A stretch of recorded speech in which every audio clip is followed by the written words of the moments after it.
All right, first we're going to talk about preparation and writing your rap song. This is a key part to writing the rap song because you want to mentally get prepared. So, some people might pray, some people might meditate, other people might just get in their own zone or whatever they do to get prepared, or hype themselves up or slow themselves down depending on the tempo or what kind of vibe or feel they're feeling for the song. And also another thing in this preparation that's important is what you use to write with and what you write on. Some rappers, there was times in my life I wrote raps on the back of pizza boxes and on the back of Wendy's sacks, but, the older I got and progressive in my music, I like to, it's kind of like dressing the part. So, I pick my pens wisely.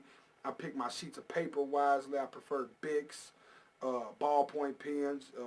I prefer gel pens, ink gel pens.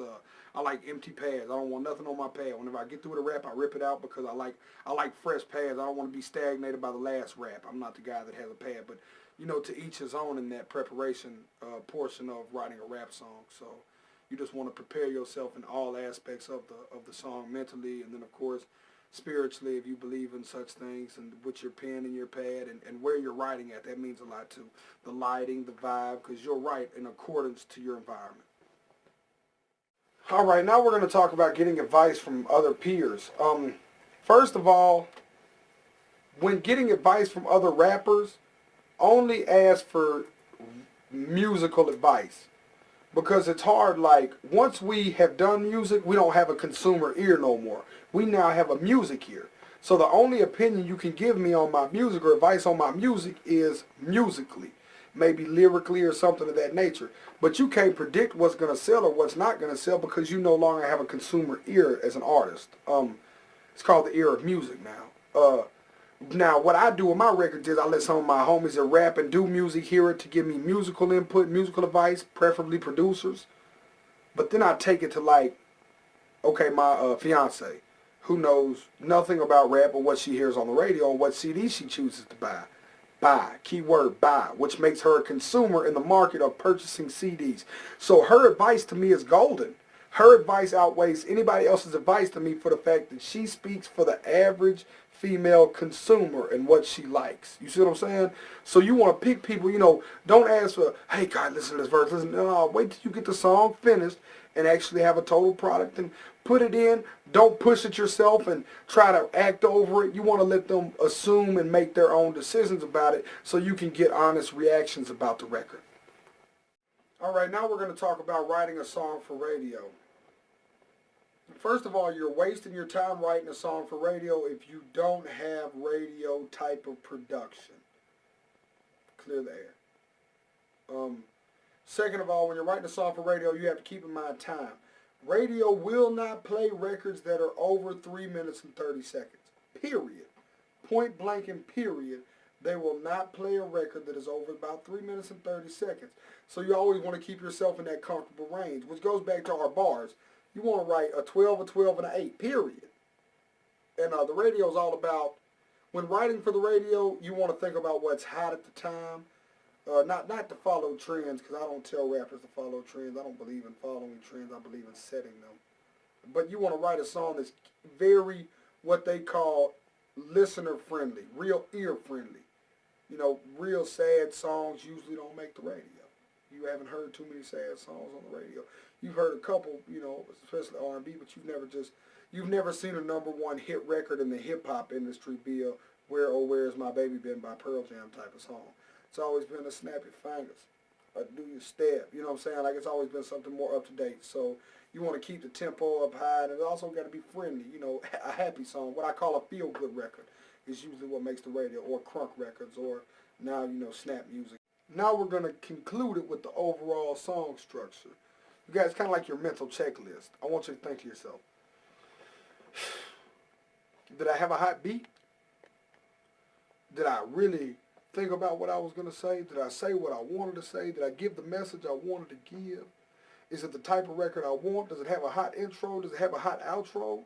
What about the hook? What's the nucleus look like? What about my verses? Are my verses up to par? Did I bring my A game on my lyrics? My rhyme words? My choice of words? Is my melody right? Is my flow right? Am I on time? Timing is everything. Is it a beat or did the producer produce it? You see what I'm saying? Is there strings that come in during the chorus and go out during the verses?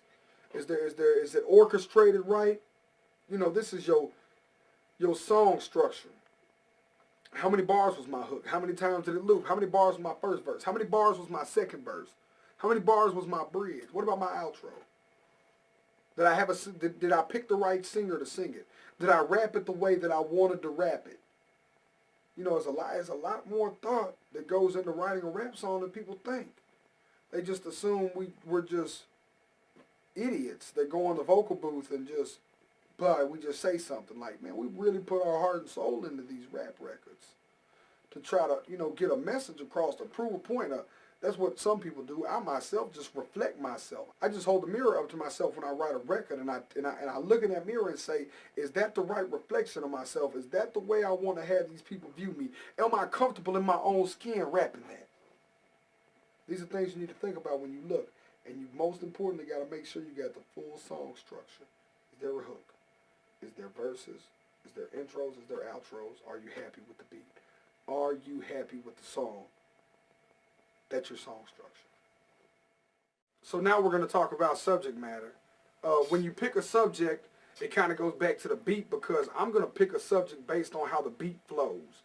And if the beat flows emotional and is an emotional beat, then I'm going to have an emotional subject matter. If it's a crunk, real up-tempo beat, I'm going to have a real crunk or up-tempo subject matter. Once again, I'm going to play the beat. This is the beat I selected, and then I'll tell you what my subject matter is.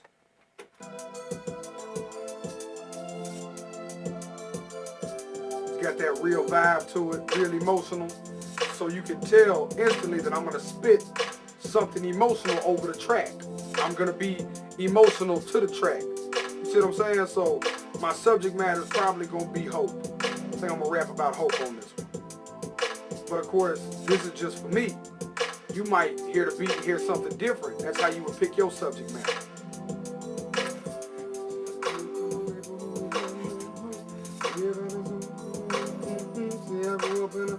We had no hope. See, I grew up in a neighborhood, we had no hope. Up in a neighborhood, we had no hope. Our only role models, only niggas so dope. Role models only so dope. See, I grew up in a neighborhood, we had no hope. Our neighborhood role models always so dope. We don't say it, we're so broke. Now we're going to talk about the first verse. With everything we've taught you, you just got to take some of your combined knowledge now and vibe with me. Because what we're going to work on is the first verse. The first verse is the opening and catching verse. Especially if your song doesn't start with a chorus and go straight into the first verse, your first 2 to 4 bars are crucial at this point, because that's what's going to grab the listener's attention. You know, you got to instantly suck them. The first thing they're going to hear is the beat. So immediately they're either bobbing their head or skipping tracks or just sitting there like, this beat's kind of whack. So you have to grab their attention. As soon as you come in spitting, they're going to give you a chance probably for your first 2 to 4 bars. If you don't do something spectacular at that point, you're subject to get skipped. You might have hide everything else in the song, but they'll never take the time to notice because you didn't grab their attention. So when writing your first verse, you want to always keep in mind how important the first verse is. You know, you want to stay focused on your first verse, and as you write bars, just remember, your first 2 to 4 need to be home runs. You need to get your Babe Ruth on. You need to point. You need to visualize an attack like Bobby Boucher. All right, now we're going to talk about the second and the third verse. The second verse is not really your chance to get lazy after we talked about how important the first verse was, because you don't never want your first verse to just show out, shine. Your second verse, it's obvious. But, you know, your second verse, you just want to calm down, get in a cool place, and maybe write something with a little more catchiness to it this time. You know, I always try to make my second verses kind of where I've got your attention on the first verse by my wittiness. So on my second verse, I'm about to deliver my message. I don't know if that makes any sense to y'all, but the light bulb just went off in somebody's head watching this. And in your third verse, you want to have, my third verses, I always like to start them off with a melody, kind of like a bridge. You know, bridges are real important. Songs are way more than 16 bars, hooks, 16 bars, hooks, 16 bars. You got to have something that, you know, I'm going to teach y'all more and more about this as we continue on. But, you know, there's a lot just going on. You got to have intros, you got to have outros, you got to have bridges, maybe a place where the beat drops. You know, I mean, this is really, I'm teaching y'all how to write a rap song right now, man. This is priceless information. All right, now we're going to talk about overcoming writer's block. Some artists don't get it. Some artists get it frequently. It is something that happens. I believe that the biggest thing to overcome a writer's block is to get back in the vibe you was once at. You want to think back in time when you were writing your best records. Where was you at in your life? Where was you at in your relationship? What was your mental place at that point in your life? You see what I'm saying? And then you want to go back and rehash them moments. You want to go back and try to relive them. Not necessarily, I'm not telling you go back and find ex-girlfriends or dig ex-best friends up out of the grave that died. But you want to get back to the mind frame. What was my mind frame when I wrote that record that was so incredible one time? Well, I remember I was, yeah. Oh, you see, now I'm reminiscing. And by reminiscing, I'm subconsciously putting myself back into that mind frame to overcome writer's block. It is mind over matter. If you don't mind, it don't matter. Always remember that. If you don't mind, it don't matter. Mind over matter. Constantly. Prayer and meditation will get you over anything. Just meditation of getting in my zone. And people I work with will look at me like, what is he doing? Is he in a bad mood? Did he just get angry all of a sudden? No, I'm getting in my zone. I'm really getting filled up with what I'm fixing to do because I know greatness lives within me. So you got to speak that into existence. Believe greatness lives within you. Man, this writer's block's not a problem. I'm finna overcome this. I'm finna go back to writing hit records. And also you want to think, they say writer block comes along when you got a lot of other things going on in your life. You want to keep them problems away from this. If you want this to be, if you want making rap music to be a hobby, treat it like a hobby. If you want it to be a career, treat it like a career. When you go into the office and you got problems at the house, leave your problems at the house when you're at the office. And also, if you're stuck on a record and you cannot write a record to it, this is something a lot of people won't tell you. Go home, go to sleep, listen to it with fresh ears in the morning. All right, now we're going to go back further into the third verse and discuss the bridge of it. We're going to do the options. One, if it's a third verse, you want to drive everything you said. You set them up on the first verse with wittiness, good lines. The second verse, you deliver the message. The third verse is where you just got to drive everything you've done home. That's if you choose to rap on it. Daniel probably going to have a hook on there. Another hook, which is a bridge. Just something, you know, something like I might have the first 4 bars with something of a melody like, ups and downs, I've been around the world, I done had a couple problems, old lady and my girl, and I don't know what to do, I'm losing my mind, pray to God all the time, I'm out here on the grind, and I get it, I'm always on a paper chase, because these people hate me daily, and they always trying to hate, but that was just another freestyle, but the example was, I'm subject to have my third verse start off like that, just with that melody, you know, just to kind of, something new, once again, it's fresh ears, you know what I'm saying, it's, oh, okay. He got my attention. He grabbed my attention again with the beginning of that third verse. So you just want to always keep in mind that the average consumer or listener is just, you know, they're easily bored, as you are. I mean, I'm easily bored. I'll be honest enough to you. There's a couple songs at 2 minutes in the song. I was like, this is so repetitive. It's horrible, you know, which is why I hate what hip-hop's evolving into. Because, you know, after 2 minutes, songs get kind of boring. They're so repetitive. So, you know, in your third verse is where you really want to write and shine and show them that you're capable of keeping the listener's attention. So think really hard when you write that third verse. All right, now we're going to talk about when you're a featured artist. You know, because sometimes people will call you to feature on their records. The bigger your buzz gets, the more supply and demand you'll start to have to do verses for other rappers' records. The biggest thing is this. Don't go over there with your own concept and your own thing. You want to vibe with that person. You want to make the record sound as if y'all work together on the record. So either come up with a concept together that y'all are both comfortable with and write on the concept, or if they already have a concept for the record, write based on their concept. And another thing, this is just a real personal tip me to y'all. When you're on the next man's record, you want to write the hottest you can write at that point, because this is your chance to really shine. He didn't call you over there because you was the worst of the worst. He called you over there to do a song with him because you was the cream of the crop. You see what I'm saying? So this, you just have to further solidify what you are. See what I'm saying? You have to once again go back to the drawing board, the what I call prove again board, and prove again that you're the right guy for features. Because if you nail one major feature and knock a home run with it, a lot of artists will start calling you. You'll start to be that featured artist. When you become that featured artist, you become feature money. All right, now I'm fixing to show y'all a trick and a tip to writing songs on paper. Actually, how you want to do it. So if I can get the camera to zoom over here, I'm going to show y'all. This will help you with your song structure. Like this right here might be my first line. I might measure that to be a perfect bar. I grew up in a neighborhood we had no hope. The neighborhood role models all sold dope. You see what I'm saying? It's my second one right there. You see what I'm saying? And then my third one might be I had to do something because my mom's so broke.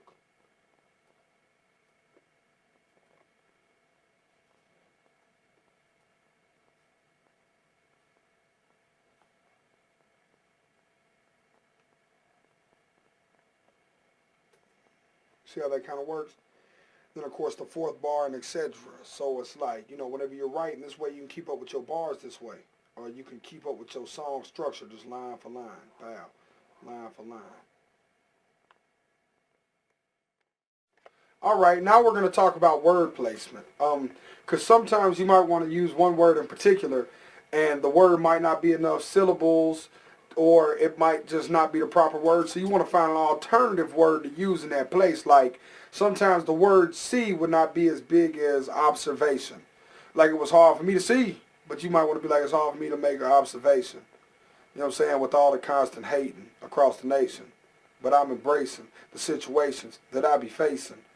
You know what I'm saying? But like I'd have had a whole different rhyme pattern if I'd have just said it's hard for me to see or be a G. You know, so anyways, kind of goes back to compound syllables, but sometimes you want to even look into other words and more complex words for the fact of not making your record sound as ignorant or, you know, make your record sound so... I hate ABC rappers. I hate the alphabet rappers. I hate the ABC rappers. I hate the Cat in the Hat rappers. I hate the Sam I Am, Green Eggs and Ham rappers. So you want to always try to elevate yourself to the next level in your making music and your word. This what we're gonna call this one word choice. In your choice of words and exactly what words you use where. Because the last word ain't always the most important word. Sometimes the first and the third word is the most important. All right, now we're going to discuss finding your flow. Once again, it goes back into melodies of like how you want to rock the beat in particular, or how you want to rap or spit or lace your vocals over that beat. You should decide all this in your head then. One of my tips and my suggestions is this right here is a little recorder. You know, it's just simply something to record. This way I can catch my flow. Like if my flow was something like, I used to pull up and ride, man, me, Ricky, and Ivan, I never got high, man, a gun by my side, man, a piece of the pie, man, I always be and. No, it's just me giving you an example of how I might flow. I would catch that then so I could have it for playback in what I was trying to do.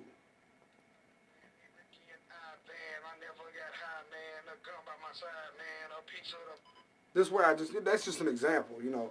But I might actually feel that over the beat, so I'd want to be able to capture just my flow. Those aren't my choice of words, but I might have a flow to be like, you know, I always tell rappers that it's not always what you say nowadays.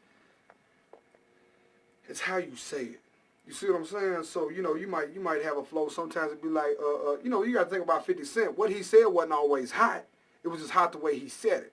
When I pull up out front, you see the Benz on dubs. We roll 20 deep, so it's drama in the club. Now that I roll with Dre, show me love when you said like Eminem, all the girls just want to, you know, but his flow, his entire swagger, the way he found his flow over that beat is what sold the record. So, that's just an example. So when you're finding your flow, you know, try a few different ones, try to capture them, just your flow. We'll get to the words in a minute, but you know, just your rhyme words. You want to be able to find a steady flow. Try not to use the same flow the first, second, and third verse. Maybe the first and third verse, or the first and second, and flip it up on the third. But you don't want your record to sound repetitive. You want your record to sound, it's got to stay fresh. It's got to stay new. It's got to be quick, fast, hitting. It's got to be something that's always changing. The swag's got to change. You want your producer to drop parts of the beat in and out. This way you really feel what you're doing.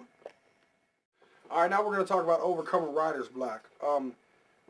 Some artists don't get it. Some artists get it frequently.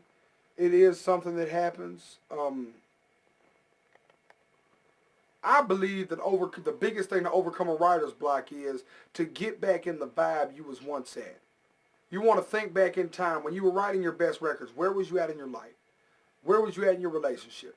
What was your mental place at that point in your life? You see what I'm saying? And then you want to go back and rehash them moments. You want to go back and try to relive them. Not necessarily, I'm not telling you to go back and find ex-girlfriends or dig ex-best friends up out of the grave that died. But you want to get back to the mind frame. What was my mind frame when I wrote that record that was so incredible one time? Well, I remember oh, you see, now I'm reminiscing. And by reminiscing, I'm subconsciously putting myself back into that mind frame to overcome writer's block. It is mind over matter. If you don't mind, it don't matter. Always remember that. If you don't mind, it don't matter. Mind over matter. Constantly. Prayer and meditation will get you over anything. Just meditation of getting in my zone. And people I work with will look at me like, what is he doing? Is he in a bad mood? Did he just get angry all of a sudden? No, I'm getting in my zone. I'm really getting filled up with what I'm fixing to do because I know greatness lives within me. So you got to speak that into existence. Believe greatness lives within you. Man, this writer's block's not a problem. I'm finna overcome this. I'm finna go back to writing hit records. And also you want to think, they say writer block comes along when you got a lot of other things going on in your life. You want to keep them problems away from this. If you want making rap music to be a hobby, treat it like a hobby. If you want it to be a career, treat it like a career. When you go into the office and you got problems at the house, leave your problems at the house when you're at the office. And also, if you're stuck on a record and you cannot write a record to it, this is something a lot of people won't tell you. Go home, go to sleep, listen to it with fresh ears in the morning. All right, now we're going to talk about lyrics and rhyming. Okay, let me just be blunt with y'all. We're going to start with the rhyme words. If you're new to this, you just want to pretty much try to rhyme anything you can rhyme. Cat, hat, Sam, am, etc. Because this is just you trying to build your confidence level in what you're doing. Now that, and your lyrics will probably be scattered at first and not have no real feeling to them. Now we're going to go to my vets. To all my vets in the game, when you rhyme, you want to first of all try to use compound syllables. This way it's not so, yeah, I know a whole hive full of bees. I'm gangster as can be. I'm a G. There's nothing to that. You know what I'm saying? You want to be like, I've had moments in my life I like to thank God for good things like wood grain and candy paint jobs. You see what I'm saying? For the fact that, thank God, paint jobs. You can go into that ain't hard. You know what I'm saying? They got me on my knees saying, oh my God, I know I keep it going, but these times so hard. I'm just trying to continue to give y'all more and more examples. It's that white boy that everybody's talking about, locked in the South, still moving blocks in the drought. You see the stuff these rappers rapping, man, that's not what they bout. The next one that does a diss track, I'm knocking them out. You see what I'm saying? Blocks in the South, blocks in the drought, locked in the South, knocking them out. You know what I'm saying? Blocks in the drought. These are all type of things. These are just, you see the compound syllables to my rhyme words. Now the hard part is you don't want to get caught up in being lyrical and not saying nothing. Because a lot of people have lyrical confused into who uses the biggest words. Nah, it's who has the best flow and who actually makes sense with the words that they're putting together. So they're not just like, anybody could say, I once had a tree and it was blue and I was cool and my mama was true. What it do? It wasn't lyrical. It was ignorant. It was stupid. It was pointless. So whenever you write your lyrics, dig back into what we've taught you already and pull from your emotion. Now we're going to talk about intros and outros. But let me tell you why we chose to talk about them towards the end. Because I feel like you should have the record complete in its entirety before you try to do an intro or outro. Let me explain why. I've actually got a method to my madness. You want to know what you're going into and you want to know what you're coming out of. So it's hard to do an intro to a song that's just not done. It's not there. How can you introduce a song that you don't know nothing about?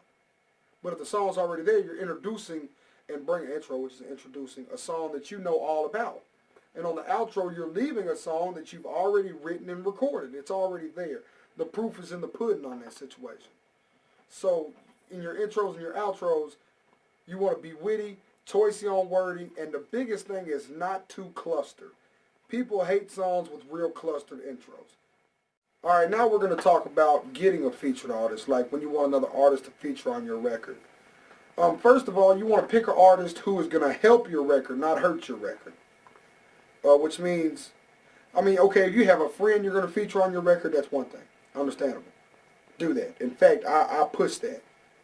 But if you're going to feature another artist on your record, you don't want to pick an artist who the consumer hates. Why would you pick an artist everybody hated?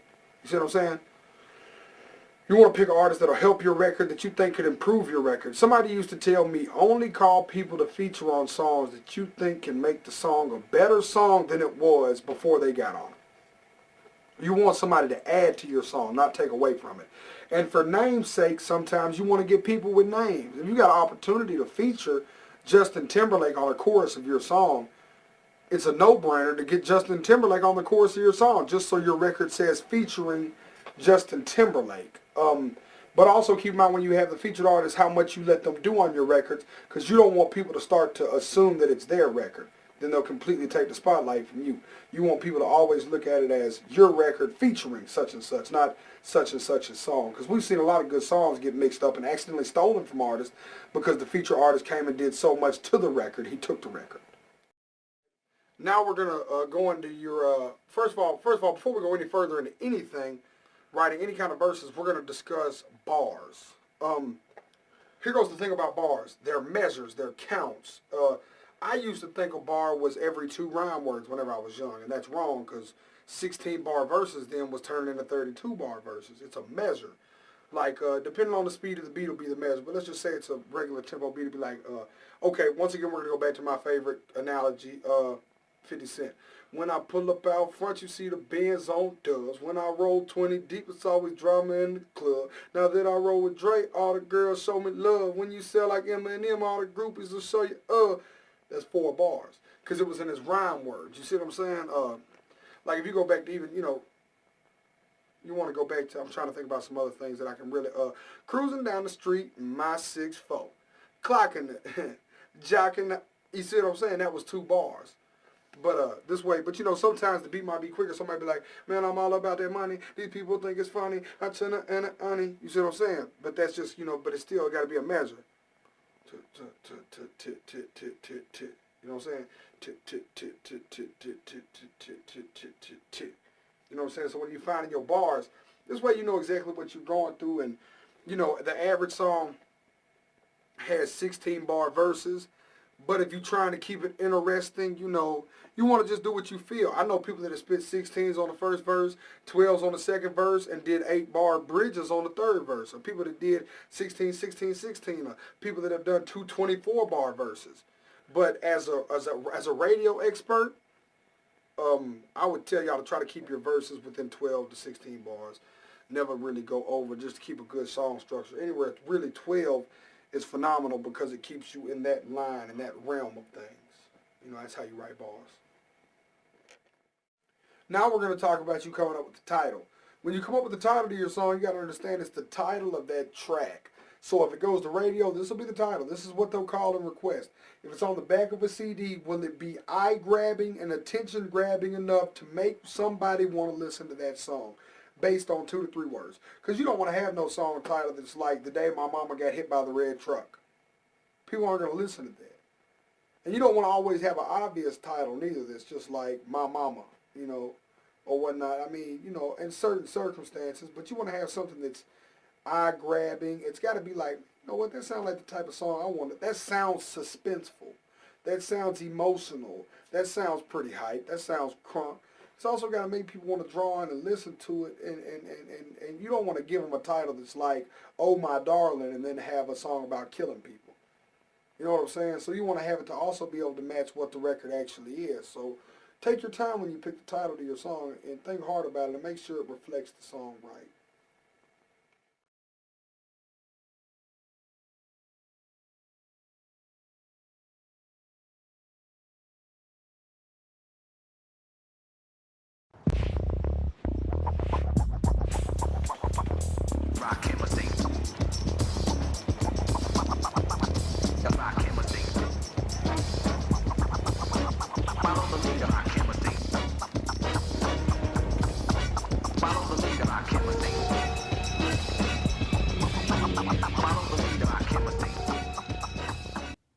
I try to start off with 16 dots on the paper. What? Start off with 16 dots on the paper. Bang, bang, bang, bang, bang. If it's a 16 bar rhyme, at least I know, you know, what I'm dealing with. My thing was, if 4 bars was this long, my thing was I got, you know, I see like a graph in between them 4 bars. And within that, I could place so many words and so many syllables and so many words. And at times, you know, if the beat was perfect, I can take it to the point where there's no other words you can put in that 4 bars. Even though you explained it, niggas can't do it. Look, if you had one shot, one opportunity to seize everything you ever wanted in one moment, did you capture it? Just let it slip. Yo. His palms are sweaty, knees weak, arms are heavy. There's vomit on his sweater already. Mom's spaghetti, he's nervous, but on the surface he looks calm and ready to drop bombs. But he keeps on forgetting what he wrote down. The whole crowd goes so loud, he opens his mouth, but the words won't come out. He's choking how? Everybody's choking now. The clock's run out, time's up. Sometimes, what I love about rap is that it feels like it's puzzles to me. Like words are like puzzles and trying to figure out a puzzle and trying to figure out what word can go here and how many words can I make. Like if I can take a rhyme, like I'm real into the craft, like just of the, you know, MCing and I feel like I always think like how can I figure this puzzle out? Like how can I take words and put them at the end of the sentence, but in between maybe make some words rhyme in between that rhyme and like sandwich them. You know what I'm saying? Like, so sandwich those words and try to make them rhyme inside of the phrase and then come back outside and try to rhyme with the word that I ended on the snare. You know, like I'm kind of real into the technical part of. How did I come up with so many different flows and rhythms on my tracks? I think it came from, like I said, how my family sat at the breakfast table beating on stuff. You know what I'm saying? It's like, it made me sort of like a percussionist. I always wanted to play drums, you know what I'm saying? So if you listen to my flow, you know what I'm saying? Welcome to misery, what a killer, pop it off, and when I say pop it off, Mandela with the tongue gun, you know what I'm saying? It's going. Come on, take a pop it, do that, you know what I'm saying? It's going like that, like I'm beating on bongos or something, you know what I'm saying? That's how I think I came with it. I come up with, like, styles first, like, sometimes, like, if I might say something like, I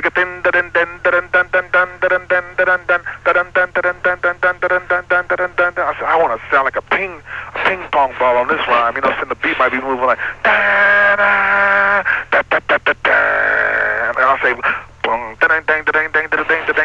I said, I want to do that, so I put words to it, like, because I'm a killer when lyricals come undone, other lyricals, and I come from the kingdom of rumble drums and hums become bumbos. I'm the one that begun, the gun tongue gets sprung, got everyone coming and bundled, then I got my ping pong ball style, you know what I'm saying? I do it all the time, man. It's crazy. These motherfuckers don't wanna see my steed, cause I'm a killer when lyricals come undone, I do miracles, and I come from the kingdom of rumble drums and hums become bumbos. I'm the one that begun, the gun tongue gets sprung, got everyone coming in bundles. I write my songs to perform, so that's why I pause. You know what I'm saying? Like, well, I don't want to say, because I'm a killer when lyricals come undone, I do miracles, and I come from the kingdom. That little breath when I say and, it allows me to say the rest of it on stage, like, because I'm a killer when lyricals come undone, I do miracles, and I come from the kingdom of rumble drums and hums become bumbos. I'm the one that begun, the gun tongue gets sprung, got everyone coming in bundles. I need that breath right there to do the rest of that 4-bar segment. It's only one breath in that 4-bar segment. Because I'm a killer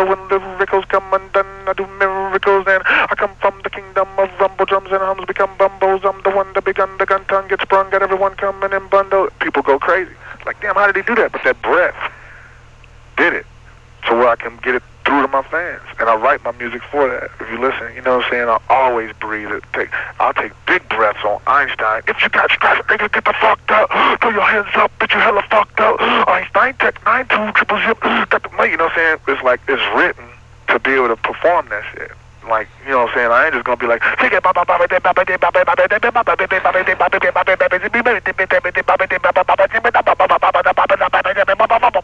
can't do that shit on stage. You gotta welcome to misery where the killers pop it off, and when I say pop it off, I mean dealing with the time of the gun. We can do it if anybody wanted, whether rapping to get the clapping up and over to tell everyone. Misery loves company, so we dump it, enemy, you know, it's breath planted there so you can get it across, you know what I'm saying? Wonderful.